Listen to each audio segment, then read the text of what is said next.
What's going on, guys? Welcome back. Hope you're all doing well. Thank you for clicking into this video. And if you're new around and you like what I do, then please do smash that subscribe button. It's time to talk about Monday Night Raw. It's been a minute since I watched this show all the way through 3 whole hours. Usually just catch up on YouTube, get the highlights and move on. But I thought I'd give them a chance. I'd give them one more try. It's been a while. So I thought I'd sit down and I had a minute and I sat there and I watched the whole entire show, and it was a mixed bag. I got a new commentary team, and I thought the new geezer doing the play-by-play was okay. He wasn't as bad as people were making out online. People were losing their minds. He was actually pretty decent, I thought. Yeah, at times he went a bit quiet, and we'll put that down to nerves on first night, but overall he was pretty decent, I thought. Wade Barrett, yeah, I like Wade Barrett on commentary, not a problem there. He even got involved in the show at one point later on. Then they introduced themselves, of course, at the beginning of the show. Then we got a bash at the Berlin highlight package. Yeah, we all needed to see what happened there. That went on for a minute or two.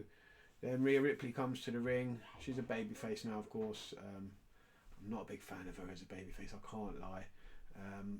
She wants a shot at the title, calls out Liv Morgan after she beat her and Dominic in that mixed tag match, Bash at Berlin. Dominic answers the call, accepts for Liv Morgan, and then Liv comes out of nowhere, tries to attack Rhea. Rhea's leg gets caught up in the rope, and Liv takes advantage of that. Here comes Priest, and the two heels run away. Then we get the first two matches of the night. And then we've got to talk about them because they were awful.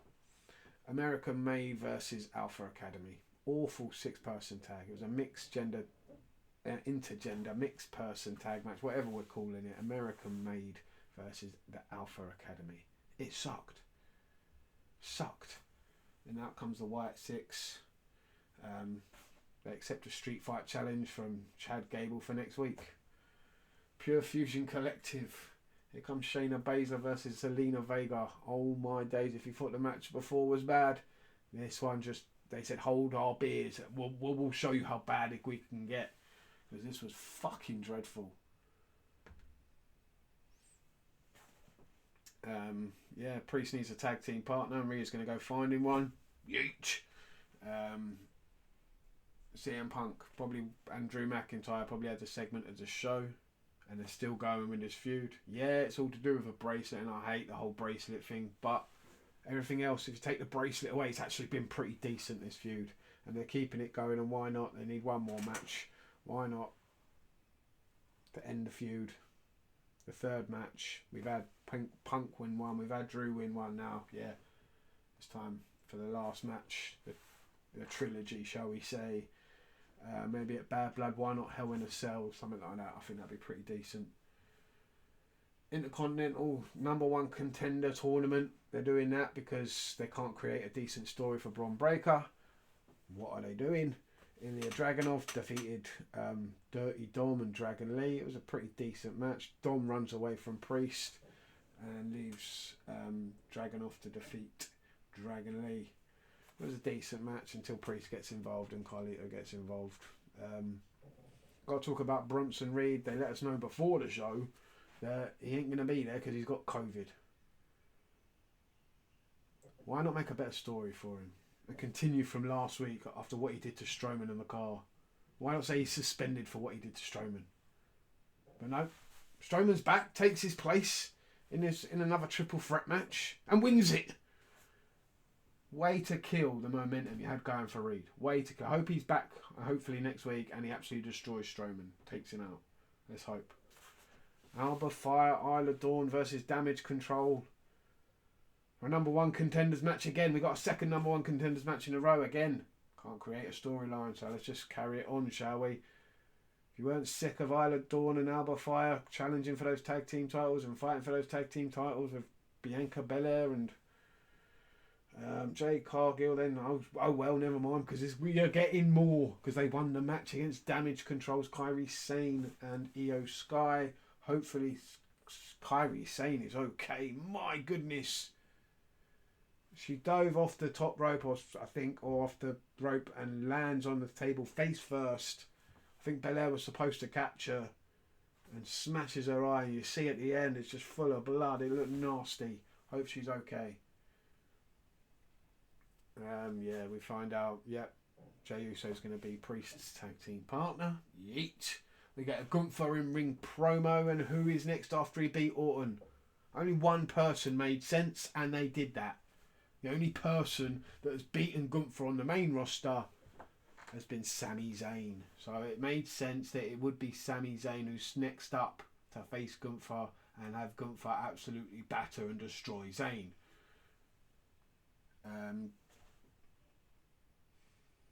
Strowman, like I said, defeated Sheamus and Ludwig. Pete Dunne attacked Sheamus with the shillelagh. Thanks a lot, Finlay. But don't call him Butch. He's not a Butch. He is a Butch. He's a big-headed Butch. But don't call him Butch to his face. He's got to face Trick Williams tomorrow night. Check out his music video. It is phenomenal. Priest and Jey Uso in the main event versus the Judgment Day. Meh. It was alright, I suppose. I'm a fan of Finn Balor. JD McDonough's very good. Priest and Jey Uso were very good as well. This was a decent tag match until you had all the interference with Liv Morgan, Rhea Ripley, hopping around, chasing after Liv Morgan with a crutch. Priest and Uso get the win. Not surprising, really. You saw it coming a mile off. Uso splash on JD. Finn runs away from Priest. Yeah, we're going to see them two go one-on-one at some point, definitely. Like I said, it was a mixed bag. It got better as it went on, in my opinion. The first hour was a hard watch. Once we got to Punk and Drew, it got a lot better, this show. The Intercontinental #1 contender matches were good matches. It's just, yeah, create better storylines for your Intercontinental champion. He was backstage with Jey Uso, and there was something there that looked like they're trying to create where he's saying, yeah, no member of your family has ever beaten any member of my family. It's not going to happen anytime soon. A little teaser there. Hopefully they're going to do something with that. But other than that, yeah, this was a mixed bag. I didn't mind it. It was a decent watch. Let me know what you think down below about Monday Night Raw. If you did watch it, then yeah, comment, like, share. Thank you for everyone who's watched this so far. And stay safe, stay lucky, and I'll see you next time.